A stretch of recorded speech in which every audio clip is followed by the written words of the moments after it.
Morning, everybody. Dr. Cali Estes from Unpause Your Life and the Addictions Coach. We've got a couple topics today I want to talk about. One big one, as you've heard coined or thrown around lately, is the terminology toxic positivity. You've heard of Fomo, or fear of missing out, but the newest pop term is toxic positivity. We're going to talk about both. So first, fear of missing out, or FOMO, is simple. Somebody's living a better life than me. I should be living a better life. I'm not. I feel depressed. I'm missing something. Why is this so prevalent? Well, it's prevalent now because of social media. If you go to Facebook or LinkedIn or Twitter or Instagram, it's almost as if everyone is living their best life. Well, sort of. You have two types of people that post on social media. You have the rah-rah cheerleader, my life's amazing, here I am in Cabo, smile. Here I am in the Amalfi Coast, smile. Here I am jumping off a bridge in Costa Rica, smile. It appears like their life is amazing. It's not exactly so, but that's the image that they portray to the world. What happens is, if you're sitting at home or you're at work and you see somebody, in Cabo, jumping up and down in a swimsuit, looking amazing, talking about how amazing their life is, and you're sitting at work, and it's 2 o'clock on a Tuesday, and you have to be there till 5, and you're thinking to yourself, I hate my job, I hate my life, I have to go home to screaming kids and deal with that, and cook dinner and clean up a mess. That becomes FOMO. Fear of missing out. I'm missing out. I need to book a trip to Cabo. I need to lose 20 pounds. I need to get a divorce. I need to travel. Whatever the issue is that you see on social, you feel like you're not getting that happy, amazing life this other person has. So that creates FOMO, fear of missing out. That leads to depression, and that leads to anxiety, trying to attain that goal you see as better life that they have than you do. So that's FOMO. Living in FOMO consistently will create depression. Look at how amazing their life is and mine sucks. Look how amazing this celebrity's life is. For example, how many selfies do you need to take to get a good one? For me, probably 20, maybe more. If I'm throwing a filter on it, I just video it on Instagram and slice it up. It's even simpler. How many selfies does Kim Kardashian take to get a selfie? The answer is none. She has a pro team. She has a hair, makeup team. She has a bunch of photographers. Her selfies aren't selfies. They're professionally done and edited photos that she passes off as a selfie. So you get somebody who looks at that and says, wow, she does this amazing selfie, and they try to figure out how to do it. You won't. No ring light in the world is going to produce that quality photo. That's a team that does that. So when you see that and you're being told it's a selfie, you start to go, what's wrong with me? Why am I not thin enough? Why is my nose not straight enough? Why is my hair not perfect? And you're competing against something that doesn't exist, which creates depression. Anxiety is created when you're trying to hit that bar to look like Kim Kardashian or to look like one of these celebrities that you can't hit. I'm not living my best life because I don't have this. I don't have the nice car, the vacation. I don't have the long hair, the makeup. Whatever the issue is, that's FOMO. I'm missing out because I don't have this thing, whatever that thing is to you. And I don't know how to get it. So if you listen to my podcast or you've been to my website, unpauseyourlife.com, you know I'm all about law of attraction. You can create anything you want. And you know I've given you the 3 tricks to do that. It's intention, it's gratitude, and it's action. So FOMO should not even be a thing. If you know how to create your own reality and create what you want, it's simple. Create the intention. I want that perfect selfie. Fine. I want that car, I want that house, whatever it is. I want that trip to Cabo. Gratitude for what you have, and a next step to get the first one. If you live your life like you already have the first one coming, it comes. FOMO creates anxiety and depression. You cannot use law of attraction when there's anxiety and depression because that's living in survival mode in the back of the brain.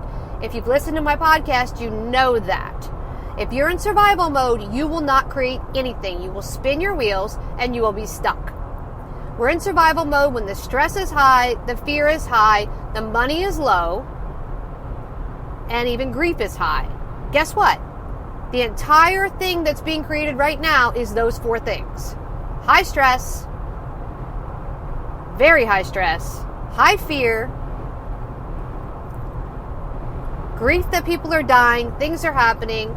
If you're in survival mode and you're living day to day and paycheck to paycheck, you will not create anything but spin your wheels. That will create FOMO. FOMO will create depression and anxiety, and you will be in that cycle. So if you're listening to my podcast, go back to the secret triangle, listen to it. It's 30 minutes long. It teaches you how to get out of that. These are important things to do to combat FOMO. Now, on the flip side, we also have toxic positivity. What is toxic positivity? Toxic positivity is pretty simple. There's a lot of TikTok stars, Instagram stars, people that have absolutely zero training going, oh my God, I'm going to totally create this by going, it's happening, and I'm just going to be positive, and I'm going to be so amazingly positive, and everything is happy, and everything is amazing. That's not how you do law of attraction. That's the first part, yes, but you have to have a gratitude, and you have to have an action step to make it happen. So toxic positivity is when we keep hearing how amazing things are, and we're looking at things the wrong way. We're hearing someone go, I'm so lucky, I get everything I want, it's so amazing, right? And I love my Valley Girl voice. You'll hear me do that every once in a while because that seems to be where this stuff comes from, is California anyway. It's not coming from us Yankees up north. We're a little bit more cynical, but you hear this constant, life's amazing. And somebody's driving around in a beat up old car going, how amazing life is. If they do that, that's fine. If 6 months from now, they're still telling you how amazing life is and they're still driving around in a beat up old car telling you that they're creating a BMW, they're not the people to follow. That's toxic positivity. Constantly being barraged with how amazing your life should be, and you just need to fix your mindset.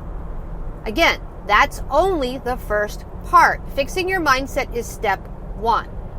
But you have to have 2 other steps to combat what you want, to get what you want, to get where you want to be. It cannot just be, oh my God, life's amazing, I love everything. And it cannot just be reframing something. So reframing is taught in therapy, reframing is taught in coaching. There's a couple life coaches that specialize in trying to say you can change your entire life just by reframing your circumstance, reframing the thought. That's only part of this. You can reframe all of your thoughts, but there has to be a gratitude and an action step. Go listen to my secret triangle. Go listen to my power of intention, the 3 steps. That's going to get you where you need to go. So toxic positivity is simply everything's amazing all the time, being hit with how amazing everything is. It's the opposite of toxic negativity, which we hear a lot, which is everything sucks, right? My life sucks, my relationship sucks, all these things suck. When you hear negative thoughts, it creates more negative thoughts. It's very simple, which then puts you into a wheel. I call it the wheel of death, because you go from negative thought to negative thought to negative thought, and then things start to happen, don't they? We call that a self-fulfilling prophecy. If you say you're going to have a bad day, what happens? Even worse, you wake up and something bad happens right out the jump, immediately, and then your mind goes, today is going to suck. And guess what happens? The whole day sucks. Literally, everything goes wrong. If you have that bad event and you combat it with, okay, this happened, I'm a realist, I know what happened, I'm going to work on fixing it, I'm grateful it wasn't worse, I'm going to have a good day, you can cancel out that negative event. That's how you do it. But toxic positivity goes like this. You wake up, there's a negative event, right? Let's say the dog peed on the carpet. Toxic positivity goes, oh, that's okay. I'm going to get new carpet anyway. I'm not worried about it. I'm glad the dog peed on the carpet. Now I can get the new carpet I've always wanted. So the next event happens, it's negative, and you come up with another positive reason it happened. That's toxic positivity consistently. After a while, it's exhausting because you know in your head you're really upset the dog peed on the carpet. I want you to try something else. Acknowledge the dog peed on the carpet. Acknowledge your feeling around it. I am pissed off. I am irritated. I am angry. I am frustrated. Whatever it is. Be grateful it wasn't worse. I'm glad the dog peed and didn't poop on the carpet or chew it up. Okay. Action step. I'm going to get the carpet cleaned. The rest of my day will be great. That's how you combat toxic positivity and not getting into a negative downward spiral, the spiral of death, as I call it. So, in the culture that we live in, and it's not just in the United States, it's all over the world, you've got a bunch of people that are making waves on social media, getting attention, getting likes, getting followers, and they don't generally have the training or the education for the message they're putting out there. They've Googled it, they've read a white paper, whatever, and they're trying to promote something a certain way. That's why we're hearing so much pop psychology. You're hearing breadcrumbing and gaslighting, and you're hearing coupling, and you're hearing all these words that don't even exist in the therapy cycle of things being created by people on the internet with a name that they think they know about. That's why toxic positivity is becoming prevalent. It's the new pop culture pop word. So again, how do you combat FOMO and toxic positivity? First thing is, try not to go down the TikTok rabbit hole, the Instagram rabbit hole of reels and videos and YouTube, unless it's someone you trust and know that's been doing this type of work for some length of time that has some educational backing behind it. If you've seen me, I did a reel on the narcissist thing. There's too many people calling each other narcissists. It doesn't even meet criteria. Just put it that way. It's a pop term. It garners likes and attention. Those people that need millions of likes and attention have FOMO. They have fear of missing out on a like, missing out on a friend, missing out on a follow, missing out on the attention. All of those things are FOMO. Toxic positivity is one way to combat FOMO, but it actually creates FOMO. So that's your lesson for today. Take it for all it's worth. Definitely check out The Secret Triangle. It's one of the best ways to explain what I do and how to use law of attraction and how to use your brain to get what you want correctly. Have a great day. Listen to the podcast. Check out unpauseyourlife.com. And as always, theaddictionscoach.com. See you guys soon.